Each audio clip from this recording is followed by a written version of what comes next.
হযরত সাদ ইবনে মুআজ রাদিয়াল্লাহু তাআলা আনহুর আম্মা যুদ্ধের ময়দানে সাদকে দেখার জন্য যখন গেল, যায়া দেখতেছে সাদের, তিনি শুনেছেন, তার মা শুনেছেন অসংখ্য মানুষ যুদ্ধের ময়দানে শহীদ হয়ে গেছে। শহীদ হওয়ার কথা শুনলে মা যদি, এই মাহফিলে অনেক ছেলেরা আসছে, যদি কোনো মা শুনে সুতাং মাহফিলে একটা লোক মারা গেছে, ওই মায়ের টেনশন কি বাড়বে না কমবে? তখন মা দৌড়াইয়া মাহফিলে আসতে পারে, আমার পোলা তো শাহজি বাজার সুতাং মাহফিলে গিয়েছে। ঠিক এইভাবে সাদ ইবনে মুআজের আম্মা দৌড়াইয়া চলে গেছে। যুদ্ধের ময়দানে যাওয়ার পরে শুনেছে অনেক লোক শহীদ হয়ে গেছে, 70 জনের মতন যুদ্ধের ময়দানে শহীদ হয়ে গেছে।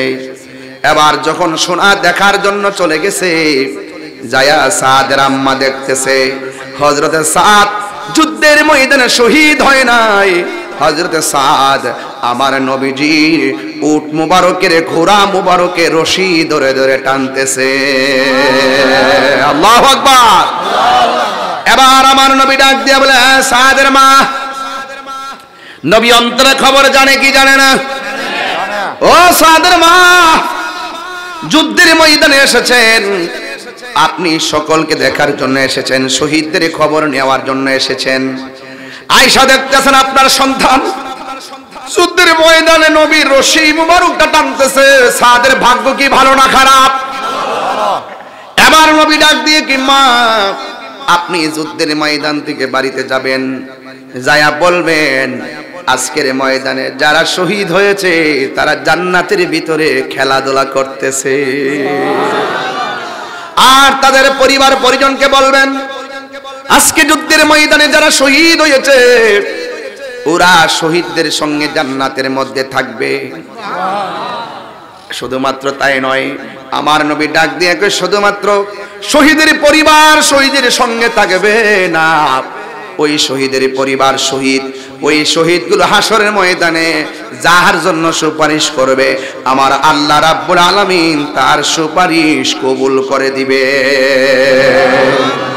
রাবিয়া বসরি খানা কাবার দিকে রওনা দিয়েছে, 2-3টা কদম দেয়ার নামাজ পড়ে, 2-3টা কদম দেয়ার নামাজ পড়ে হঠাৎ করে দেখতেছেন কাবা ঘর রাবিয়া বসরির সামনে চলে এসেছে।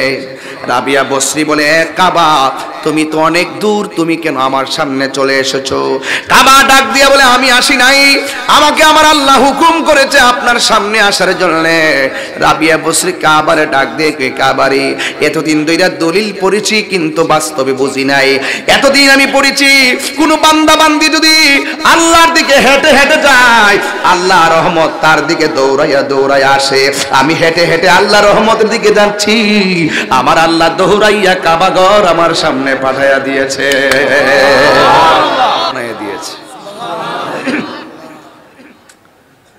সেই আল্লাহ রাব্বুল আলামিন আমাদেরকে যে নির্দেশনাগুলো কোরআনে দিয়েছেন, 2টা দিক আছে কোরআনের সূরার ভিতরে। একটা হলো যেটা কল্যাণকর সেটা গ্রহণ করতে হবে, আর যা অকল্যাণকর তা থেকে দূরে থাকতে হবে। কোরআনের যে আয়াতটুকু আমাদের সামনে, যে আয়াতটুকু আমি তেলাওয়াত করেছি, যে আয়াতটা আপনাদের সামনে উপস্থাপন করব, এই আয়াতটি হলো ওয়া ইন কুনতুম আলা সাফারি ওয়া লাম তাজিদু কাতিবান ফারিহানুম মাকবুদা। এই আয়াতের মধ্যে আল্লাহ পাক বলতেছেন যখন তোমরা সফরে থাকবে। কিসে থাকবে? সফর অর্থ কি? ভ্রমণ নাকি? সফর অর্থ কি? ওয়াজ কিন্তু অনেক হার্ড, আপনাকে আমার সরল ভাষায় বোঝাতে হবে, কারণ এখানে সবাই তো মুফাসসির না, যা আমি মুফাসসিরের ভাষায় বললে আপনার ওয়াজটা বুঝবেন। মুফাসসিরে এভাবে ভাষা প্রয়োগ করতে হবে যেন সাধারণ একটা জনগণ আমার ওয়াজটা বুঝে। ঠিক কিনা বলেন? আমি মুফাসসির না, আমি ছাত্র, আমি এখনো পড়ি। ওয়াইন কুনতুম আলা সাফারি ওয়া লাম তাজিদু কাতিবান ফারিহানুম মাকবুদা। এই জায়গাতে এই ছোট্ট আয়াতের মধ্যে যেখানে আমি ওয়াকফ করেছি এখানে 3টা দিক আমি লক্ষ্য করেছি। আমি কিন্তু ঘরে বসে আয়াতটা দেখছি, আমি আগে পড়িও নাই। আসে না যে বলে আগে করে পইরা টেরা দেখে টেকে মুখস্থ করে ওয়াজ করুম, এরকম চিন্তা ভাবনা কিন্তু আমার কাছে নাই। আমি যখন কোনো বিষয় পাই ঘরে আইসা বসে হয়তো গাড়িতে একটু দেখি, এতটুকু। কারণ ব্যস্ত মানুষ, আজকে প্রায় 139 জনের বাড়িতে ভাত খাওয়ায় বিদায় করছি, মারা বাগম। 50-60টা দাওয়াত ছিল, একটা দাওয়াত রাখছি ও আবার 26 সালে, আর বাকিগুলো রাখতাম পারছি না। আলহামদুলিল্লাহ কন্যা, ভালোবাসা তো এটা কি বলে না। তো এই পুরো আয়াতের অর্ধেকটা তেলাওয়াত করল, অর্ধেকটা 3 ভাগের 1 ভাগ তেলাওয়াত করছি। এই 1 ভাগ তেলাওয়াতের ভিতরে আমি 3টা জিনিস পাইয়া গেছি। কয়টা জিনিস পাইলাম? ওয়াইন কুনতুম আলা সাফারিন, যখন তোমরা সফরে থাকবে, ওয়ালাম তাজিদু কাতিবান, যদি তোমাদের কাছে কোনো লেখক না থাকে। কে না থাকে? লেখক না থাকে। ফারিহানুম মাকবুদা, তোমরা একজন আরেকজনের কাছে বন্ধক রাখবে। সুবহানাল্লাহ বলবেন না? তাইলে বোঝা যায় এই আয়াতটা ঋণ সংক্রান্ত ব্যাপার।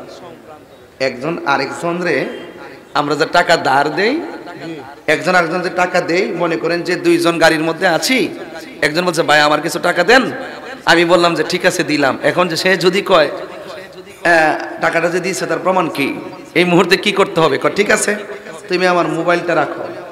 কি রাখো? মোবাইলটা। অথবা তুমি আমার একটা সম্পদ রাখো, এর বিনিময় হইলো তুমি আমার এটা বন্ধক রেখে হইলো আমার কিছু টাকা দাও। ফাইন আমিনা বাদুকুম বাদা, যদি তোমরা একে অপরকে বিশ্বস্ত মনে করো, যদি একে অপরকে বিশ্বস্ত মনে করো। এই আয়াতের 4 নম্বর স্টেপ থেকে আমি বুঝতে পারতেছি যে ওয়াদের বিষয়টা প্রাসঙ্গিক, কারণ শুরুতেই লেখছেন ইমানের পরিচিতি। জোরে কন্যা সুবহানাল্লাহ। তো মুমিন যারা, তারা বিশ্বস্ততা রক্ষা করবে। এখানে এরপরের একটু আয়াত আছে, আমি একটু আপনাকে বলতেছি। ফালিউআদ্দিল্লাযী ইউআদ্দিল্লাযী তুমিনা আমানাতাহু। সুবহানাল্লাহ বলবেন না? আরো বড় করে বলেন না সুবহানাল্লাহ। ওই যে যেটা বলছিলাম আমানাতাহু, এই অর্থটা গড়ে দেখে বুঝছে যে আমানত মানে হলো আপনার কাছে সম্পদ রাখছে এমন না। আমানত অর্থ এখানে হলো ঋণ। ঋণ এখানে আমানত কিসের অর্থ দিয়েছে? ঋণের অর্থ দিয়েছে। আদায় করার ক্ষেত্রে আমানতদারিতা রক্ষা করতে হবে। কেন? ওয়াল ইয়াত্তাকিল্লাহু রাব্বাহু, ইয়াত্তাকিল্লাহু রাব্বাহু, আল্লাহ রাব্বুল আলামিনকে ভয় করা। এবং আমরা আল্লাহকে ভয় করতে হবে, কারণ ভয় করা আরেকটা জিনিস এখানে ভেঙে দেই। ভাঙ্গাটা হলো যে আমরা যে আমানত একজন একজনের কাছে রাখি, আপনারা জানেন যে গোটা বডিটা আছে না, আমাদের অঙ্গ প্রত্যঙ্গের মহারাজা আছে একটা। আমি আপনার কাছে আমানত রাখছি, কেউ জানে না, কেউ দেখে নাই, এটা সম্পূর্ণ আপনার বডির সাথে সম্পর্ক না, এটা আপনার অন্তরের সাথে সম্পর্ক। আর বড় করে বলেন না সুবহানাল্লাহ। আমি আমার মতো করে বলতেছি, ঠিক আছে ইনশাআল্লাহ, আমি আমার মতো করে বলতেছি আর কি। তো আপনার সাথে আমার লেনদেন হয়েছে, এটা আপনার বডির সাথে সম্পর্ক না, এটা আপনার অন্তরের সাথে সম্পর্ক। কিসের সাথে সম্পর্ক? অন্তরের সাথে। তাহলে অল বডির একটা মহারাজ আছে, এই মহারাজের নাম হলো কলব। মহারাজের নাম কি? কলব। কি? কলব। বুখারী শরীফের মধ্যে একটা হাদিস, আল্লাহর হাবিব সাল্লাল্লাহু আলাইহি সাল্লাম কিছু নেওয়ার সময় তিনি এক ইহুদির কাছে, বুখারী শরীফের হাদিস, এক ইহুদির কাছে তিনি তার যুদ্ধের যে বল্লম বন্ধক দিয়ে ঋণ নিছেন। নবীর কি ঋণের প্রয়োজন আছে? এটা হলো উম্মতকে শিক্ষা দিলেন, এটা উম্মতকে শিক্ষা দিলেন। আসেন আরো একটু সামনে যাই। আর একটা জিনিস আমার কাছে একটা দলিল বলি, যুবক ভাইরা আমার, আরেকটা হাদিস আমি একটু কোট করেছি, রাসূল পাক সাল্লাল্লাহু আলাইহি ওয়াসাল্লামের হাদিসটা। বলা হয়েছে আলা, সাবধান। আলা অর্থ কি? সাবধান। ওয়া ইন্না ফিল জাসাদি মুদগাতান, তোমাদের শরীরের ভিতরে একটা টুকরা আছে। সুবহানাল্লাহ 2 দিন পরে বলবেন। শরীর কাটলে কি শুধু একটা টুকরা বাড়িব? কিন্তু এখানে স্পেশাল ভাবে বলতেছেন তোমাদের শরীরের ভিতরে একটা টুকরা আছে। বলতেছেন ইজা সলাহাত সলাহা যখন ইজা সলাহাত, যখন ওই টুকরাটা শুদ্ধ থাকবে, ওই টুকরাটা ভালো থাকবে, সলাহাল জাসাদু কুল্লুহু, তখন তোমার বডির মধ্যে যতটা অংশ আছে সব ভালো থাকবে। পরিষ্কার? এই পর্যন্ত পরিষ্কার তো? তাহলে ঋণের সম্পর্ক কি বডির সাথে না হৃদয়ের সাথে? আমি একজনকে টাকা দিলাম, লেনদেন করলাম, দলিল টলিল তো বড় কথা নয়, সবচাইতে বড় কথা হলো বিশ্বস্ততা।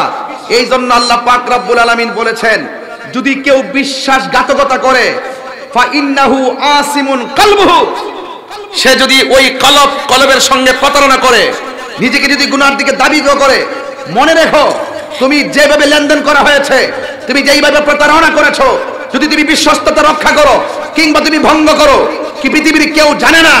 একজন জানে, ওয়াল্লাহু আলিমুন ওয়াল্লাহু বিমা তা'মালুনা আলিম। আল্লাহ পাক রব্বুল আলামিন তোমাদের যা কর্ম আছে সব সম্পর্কে অবগত আছে। তাইলে বোঝা গেল বাঁচার কোনো রাস্তা, বাঁচার কোনো রাস্তা নাই। আমি আরো দেখলে আরো ভালো বলতে পারতাম, যতটুকু পারি ততটুকু বলতেছি। আসেন, আল্লাহর হাবিব বলেন, আলা সাবধান ওয়া ইন্না ফিল জাসাদি মুদগাতান, নিশ্চয়ই মানুষের বডির ভিতরে একটা টুকরা আছে, গোশতের টুকরা আছে। ইজা সলাহাত, যদি ওই টুকরাটা যদি শুদ্ধ থাকে, ভালো থাকে, সলাহাল জাসাদু কুল্লুহু, ওই বডির ভিতরে টুকরাটা ভালো থাকলে গোটা শরীরটা ভালো থাকে। ওয়া ইজা ফাসাদাত, আর যদি সেই টুকরাটা নষ্ট থাকে, জরাজীর্ণ থাকে, খারাপ থাকে, আল্লাহর হাবিব বলেন ফাসাদাল জাসাদু কুল্লুহু, আল্লাহর হাবিব বলেন ভিতরটা যদি খারাপ থাকে অল বডিটা খারাপ হয়ে যায়। চিৎকার মেরে কন্যা আল্লাহু আকবার। এরপর আল্লাহর হাবিব বলেন, আলা সাবধান, ওই টুকরাটা কি জানোনি? ওই টুকরাটা হলো ওয়াহিয়াল কলব, ওই টুকরাটা হলো কলব, ওই টুকরাটা হলো কলব। বান্দা যখন একটা গুনাহ করে কলবের মধ্যে একটা কালো দাগ পড়ে যায়। বান্দা যখন দুইটা দাগ গুনাহ করে ওই কলবের মধ্যে দুইটা দাগ পড়ে যায়। বান্দা যখন তিনটা গুনাহ করে ওই কলবের মধ্যে তিনটা গুনার দাগ পড়ে যায়। পৃথিবীর কোন উপাদান দ্বারা ওই দাগ পরিষ্কার করা যায় না। ওই দাগ যদি পরিষ্কার করতে হয় একমাত্র একজনের জিকিরের মাধ্যমে সেই জায়গাটা পরিষ্কার হয়ে যায়। জবানটা খুলে বলুন তিনি কে? এই জন্য যুবক ভাইয়েরা আমার, একজন আরেকজনের কাছে আমানত দিবেন। আমাকে বলা হয়েছে মুমিনের পরিচিতি নিয়ে আলোচনা করার জন্য। যদি আপনি মুমিন হতে চান, কোরআনের ভিতরে আল্লাহ রাব্বুল আলামিন কোরআনে বলে দিয়েছেন, ইন্নামাল মুমিনুনাল্লাযীনা আমানু বিল্লাহি ওয়া রাসূলিহি। যদি আপনি মুমিন হতে চান, মুমিন কেবলমাত্র তারাই, ইন্নার পরে মা এসেছে, মুমিনদের জন্যই সীমাবদ্ধ। আর মুমিন তো তারাই হবে আল্লাযীনা যাহারা আমানু, ঈমান এনেছে, বিল্লাহি আল্লাহর উপরে, ওয়া রাসূলিহি এবং রাসূলের উপরে, সুম্মা লাম ইয়ারতাবু, এরা কখনো আল্লাহ রাব্বুল আলামিনকে কোনোদিন আল্লাহ নিয়ে কোনো কিছু নিয়ে কোনোদিন তারা সন্দেহ পোষণ করেনি। বিনা সন্দেহের অবকাশে যেই মানুষটা আল্লাহকে না দেখো বিশ্বাস করে, যেই মানুষটা না দেখে নবীর জন্য জীবনটা দিয়া দেয়, আল্লাহ রাব্বুল আলামিন বলতেন সুম্মা লাম ইয়ারতাবু, যাদের সম্পর্কে সে কোনোদিন সন্দেহ করেনি, ওয়াজাহাদু, এবং তারা জিহাদ করেছে, চেষ্টা করেছে। এই জিহাদ করাটা বিআমওয়ালিহিম, তাদের ধন সম্পত্তির মাধ্যমে, ওয়া আনফুসিহিম, এবং তাদের জান দেওয়ার মাধ্যমে। ঈমানদার হলো তারা যারা জানে এবং মালে আল্লাহর জন্য জীবন দেয়, আল্লাহর জন্যই মাল ব্যয় করে, আজকে আমি নিঃসন্দেহে বলতে পারি এই মাহফিলটা সাজাইছেন ইমানদার হইয়া মাহফিলটা সাজাইছেন, কথা কোন ঠিক কিনা? এই মাহফিলে এসেছেন ইমান নিয়ে এসেছেন, কথা বলেন ঠিক কিনা বলেন? এর যুবক অনুরোধ করে বলে দিয়ে যাই, এই মাহফিলটা সাজাইছেন জানে মালে অনেক পরিশ্রম করেছেন। ইমানদারের সংজ্ঞা দিতে গিয়ে আমার আল্লাহ রাব্বুল আলামিন বলে দিয়েছেন, আমার আল্লাহ রাব্বুল আলামিন সূরা হুজরাতের মধ্যে আমার আল্লাহ চমৎকার ভাষায় বলে দিয়েছেন, ওই ইমানদার হলো তারা যারা জানে এবং মাল দিয়া আল্লাহর পথে জিহাদ করে। আল্লাহ রাব্বুল আলামিন বলেন যারা আল্লাহকে বিশ্বাস করে আর কাজে বাস্তবায়ন করে, যারা নবীকে বিশ্বাস করে আর কাজে বাস্তবায়ন করে, আল্লাহ বলেন উলাইকা হুমুস সাদিকুন।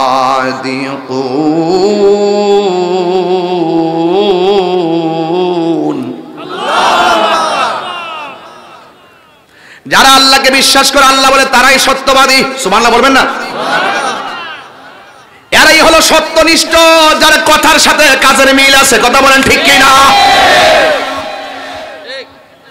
এমন অনেক মানুষ আছে মুসলমানের ঘরে জন্মগ্রহণ করার পরেও বেঈমান, কথা বলেন ঠিক কিনা? ইমানদার হওয়া বড় ভাগ্যের ব্যাপার, ইমানদার হওয়া বড় সৌভাগ্যের ব্যাপার। যুবক ভাইয়েরা আমার, এই জন্য আল্লাহ রাব্বুল আলামিন বলেন উলাইকা হুমুস সাদিকুন। যারা জানমাল দিয়ে আল্লাহর পথে জিহাদ করে তারাই হলে একমাত্র আল্লাহর কাছে প্রিয় ভাজন। এই জন্য যুবক ভাইয়েরা আমার, আপনাদের খেদমতে আমি ইমানদারি কিছু গুণাবলী বলে দিয়ে যাব। এখন আমাকে বলেছেন ইমানের পরিচিতি কি? ইমানের পরিচিতি হলো ইমান মানে বিশ্বাস, ইমান মানে হলো জবানে যা বলবেন হৃদয়ে তাই রাখতে হবে, কথা বলেন ঠিক কিনা? আমানতু বিল্লাহ,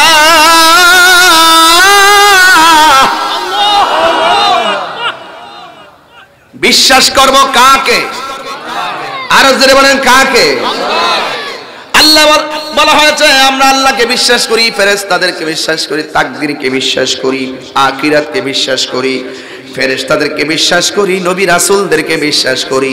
এই বিশ্বাস করার নামই হলো ঈমান, কথা বলেন ঠিক কিনা? আর ঈমানদার কাকে বলে আমার রাসূল বলছেন, قال النبي صلى الله تعالى عليه وسلم لا يؤمن أحدكم حتى أكون أحب إليه من والده وولده والناس أجمعين। আল্লাহ রাব্বুল আলামিন কোরআনে বলে দিয়েছেন, হাদিস শরীফের মধ্যে নবী বলতেছেন ঈমানদার সেই ব্যক্তি যেই ব্যক্তি মায়ের চাইতে আমি নবীকে বেশি ভালোবাসবে, সন্তানের চাইতে বেশি ভালোবাসবে, ওয়ান্নাসি আজমাইন সকল মানুষের চাইতে আমি নবীকে ভালোবাসবে। আর আমি নবীর ভালোবাসা যার অন্তরে থাকবে না সে কোনোদিন ঈমানদার হতে পারবে না। কেমন আমার নবী, আপনার নবী বলে দিয়েছেন আলা আলা ঈমান আলিমাল্লাহ মুহাব্বাত আলা, যার অন্তরে আমি নবীর মহব্বত নাই তার ঈমান নাই। আল্লাহরে সবাই মানে, আল্লাহরে সবাই চিনে, আল্লাহরে সবাই ডাকে, হিন্দুরাও ডাকে, খ্রিস্টানেও ডাকে, বৌদ্ধরাও ডাকে, এরপরও তারা কেন আল্লাহর রহমত থেকে দূরে? এর মাত্র একটাই কারণ, ওনারা আমার নবীজিকে শেষ নবী মানে না, ওরা আমার নবীর আদর্শ অনুযায়ী চলে না। আল্লাহ রাব্বুল আলামিন যুগে যুগে যেই নবী রাসূল দুনিয়াতে পাঠিয়েছেন ওই উম্মত সেই নবীকে মানা হলো ফরজ। এই জামানায় রাসূল এসেছেন, এই রাসূলকে সবাই মানা হলো ফরজ। এই জন্য অন্য ধর্মের মানুষগুলা মানে না, এই জন্য তারা ঈমানদার হতে পারে নাই। এই জন্য আল্লাহ বলছেন ইন্নামাল মুমিনুনা আল্লাযীনা আমানু বিল্লাহি ওয়া রাসূলিহি। শুধু আল্লাহ মানার নাম নবী মানা নয়, নবী মানলেই আল্লাহ মানা হয়।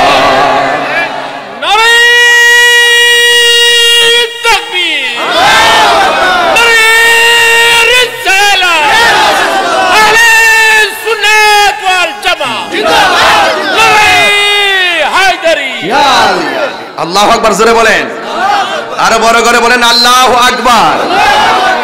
আপনাদের কি ওয়াজ বুঝতে অসুবিধা হচ্ছে? আমি আগে বলছি আমি ঠান্ডা ভাষায় কথা বলবো যেন সবাই ওয়াজটা বাড়িতে নিতে পারেন। পৃথিবী একদিকে, নবী আরেকদিকে, চয়েস করবেন কি দুনিয়া নাকি নবী? এইদিকে আওয়াজ হয় না, কাকে চয়েস করবেন? আরো জোরে। দুনিয়া के लिए आखिरत बर्बाद ना करो, दुनिया दुनिया करे आखिरत के बर्बाद करा जावे ना। किसी इंसान को खुश करने के लिए अल्लाह को नाराज ना करो। दुनियार কোনো মানুষকে খুশি করতে গিয়ে আল্লাহকে বেজার করা যাবে না। দুনিয়ার কোনো মানুষকে খুশি করতে গিয়ে আমার রাসূলকে বেজার করা যাবে না। যারা আল্লাহকে খুশি করবে, রাসূলকে খুশি করবে, উলাইকা হুমুস সাদিকুন।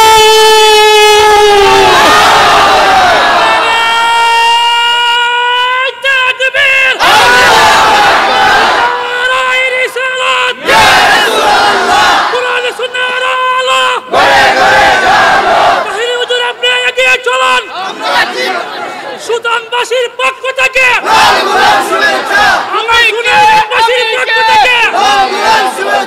তুমি কে আমি কে? আল্লাহু আকবার বলেন না কেন? আরো বড় করে আল্লাহু আকবার। কষ্ট হচ্ছে আপনাদের? দুনিয়া ছেড়ে দিব, রাসূল ছাড়তে পারবো না। জীবন দিয়ে দিব, অন্যায়ের কাছে মাথা নত করব না। প্রয়োজনে রক্ত ফেলে দিব, কিন্তু ওলি আল্লাহর বিরুদ্ধে অবস্থান করব না। কোরআনের বিরুদ্ধে কথা বলবো না। কোরআন বিদ্বেষীদেরকে ছাড় দিব না। ইসলাম বিদ্বেষীদেরকে ছাড় দিব না। নবী বিদ্বেষীদেরকে ছাড় দিব না। ওলি আল্লাহ বিদ্বেষীদেরকে ছাড় দিব না।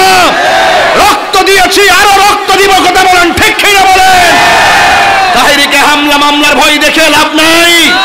এখানে ঈমানের পরিচিতির প্রশ্ন এসেছে।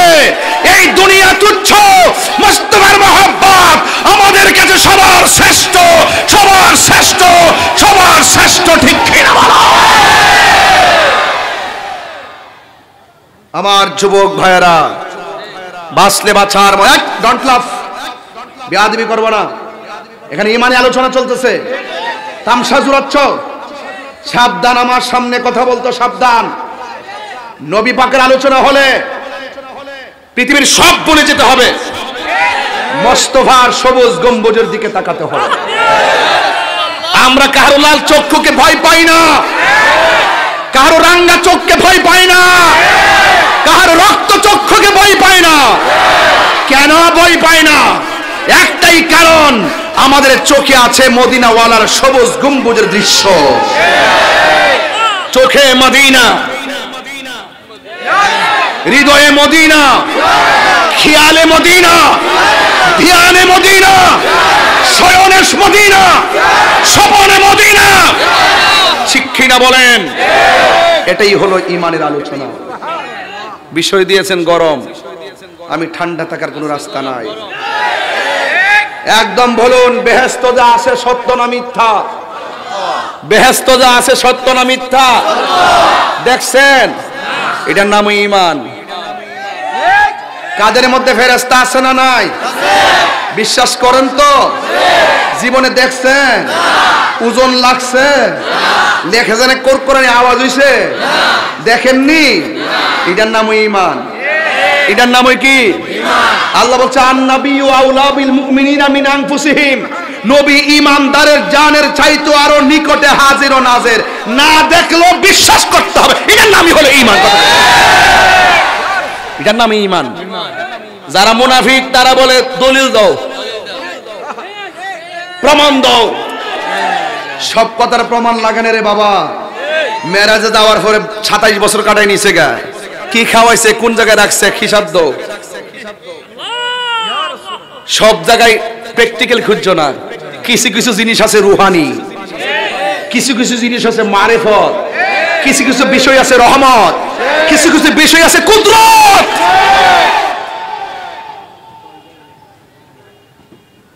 আমার আল্লাহ আবারও বলছি শুনেন, وجاهدوا بأموالهم وأنفسهم في سبيل الله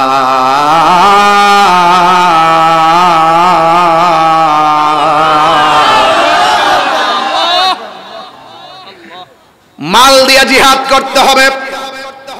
তাইলে বোঝা গেল ওয়াজ মাহফিলে এই মাহফিলটা করতে তো সংগ্রাম হয়েছে, কথা কোন ঠিক কিনা? এটাও একটা জিহাদ। হককে কায়েম করতে যাইয়া জিহাদ করা, হককে কায়েম করতে যাইয়া সাধনা করা, হককে কায়েম করতে যাইয়া প্রচেষ্টা করার নামই হলো জিহাদ। এই জিহাদে আমরা অংশগ্রহণ করতে চাই কি চাই না?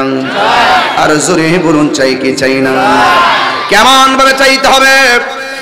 হযরত সাদ ইবনে মুআজ রাদিয়াল্লাহু তাআলা আনহুর আম্মা যুদ্ধের ময়দানে সাদকে দেখার জন্য যখন গেল, যায়া দেখতেছে সাদে, তিনি শুনেছেন, তার মা শুনেছেন অসংখ্য মানুষ যুদ্ধের ময়দানে শহীদ হয়ে গেছে।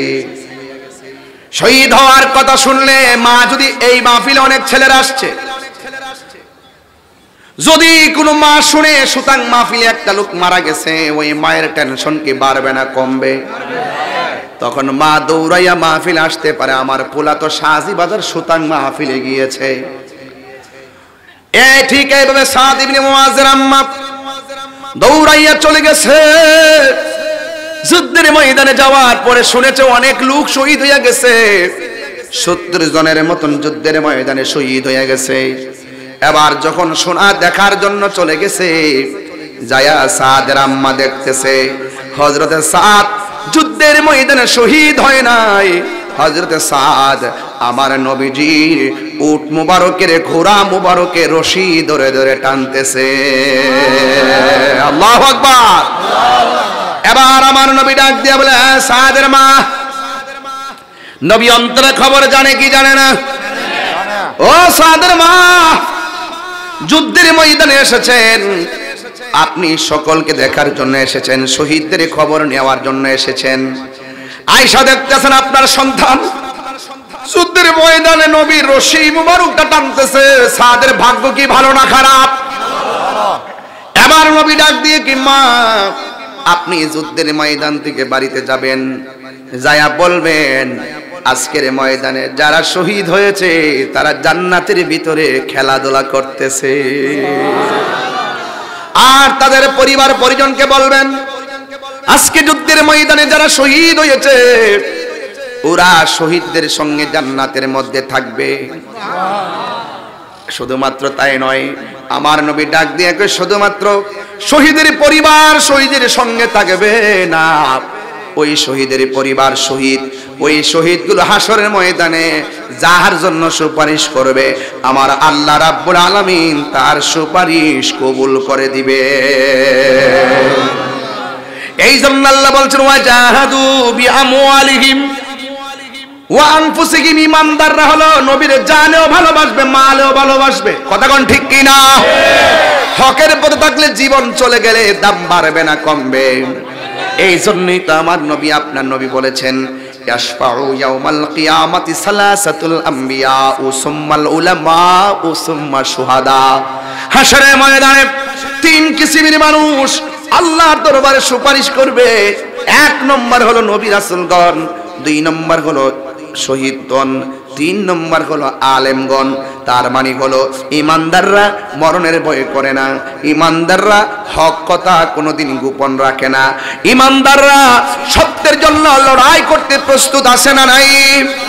আর তাদের ব্যাপারে আমার আল্লাহ রাব্বুল আলামিন বলেছেন উলাইকা হুমুস সাদিকুন, আর এরাই হলো সত্যনিষ্ঠ।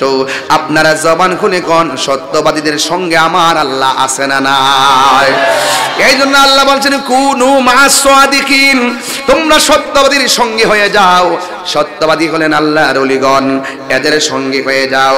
এই জন্য যুবক ভাইরা আল্লাহ রাব্বুল আলামিনের হাবিব সাল্লাল্লাহু আলাইহি ওয়াসাল্লাম হাদিস শরীফের ভিতরে মুমিনের 7টা গুণ সম্পর্কে আলোচনা করেছেন। আল্লাহু আকবার কোন না কেন? কয়টা গুণের কথা বলেছেন?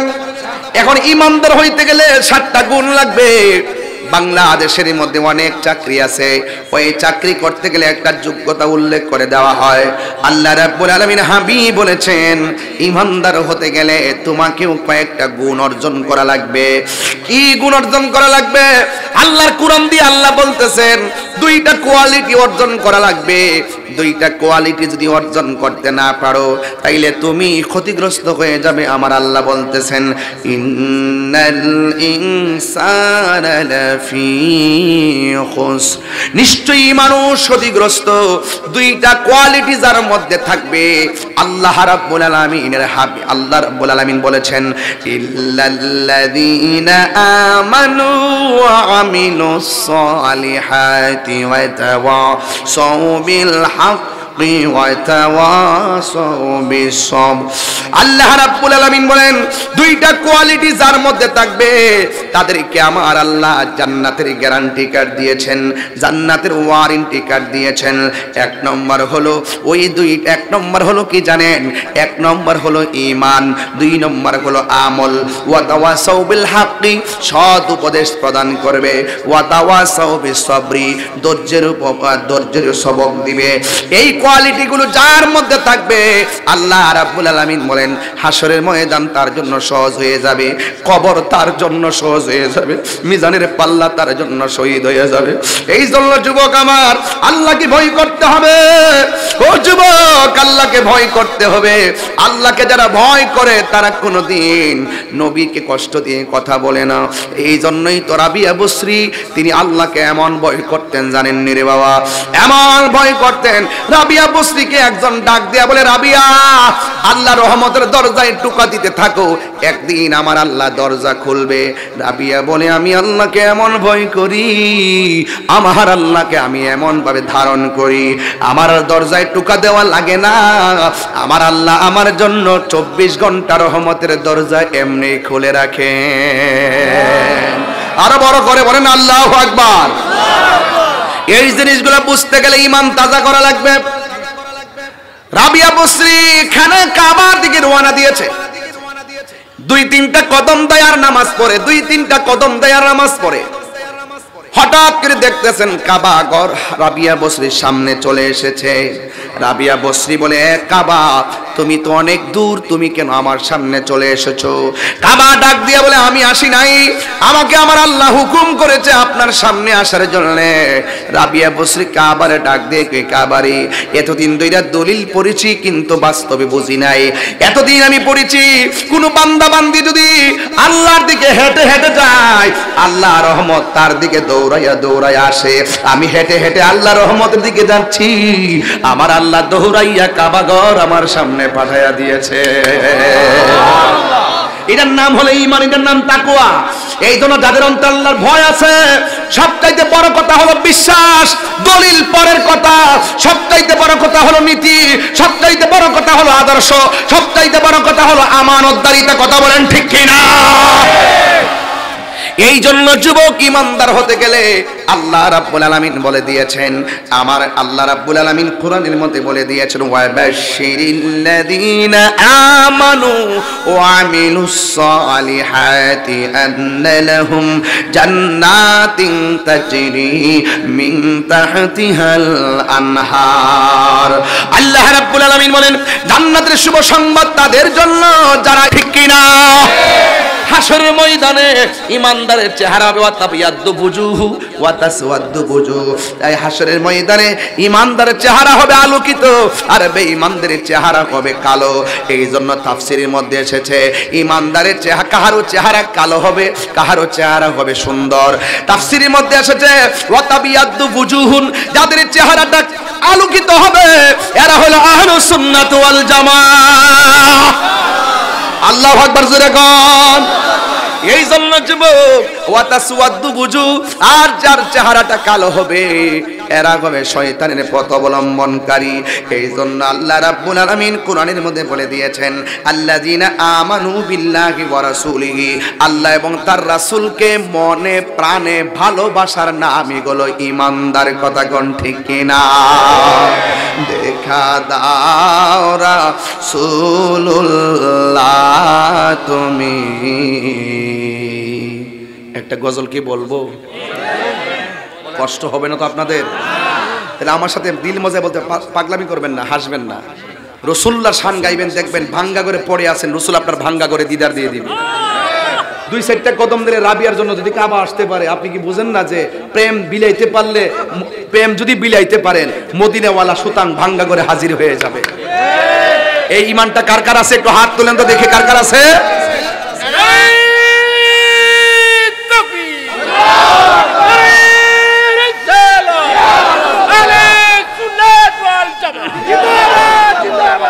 আল্লাহু আকবার কোন, আরো বড় করে কোন আল্লাহু আকবার। দেখা দা, এই মনিটর সাউন্ড টোন তুইলা দেন একটু। দেখা দাও রাসূলুল্লাহ তুমি কাঁদে আশিক তোমার, আছো শুয়ে মদিনায় তুমি ডেকে নাও রওজা তোমার, রাসূলুল্লাহ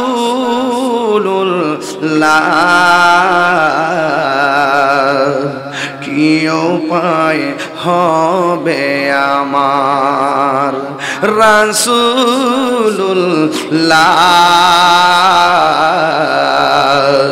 কি উপায় হবে আমার, তোমার দেশে যায় কত আশিকান, এই অধম পড়ে আছি বাংলায় তন, তোমার দেশে যায় কত আশিকান, এই অধম পড়ে আছি বাংলায় তন, যেতে পারলাম না আমি দেশেতে তোমার, যেতে পারলাম তোমার, ডেকে নাও রওজা তোমার, রাসূলুল্লাহ কি উপায় হবে আমার, রাসূলুল্লাহ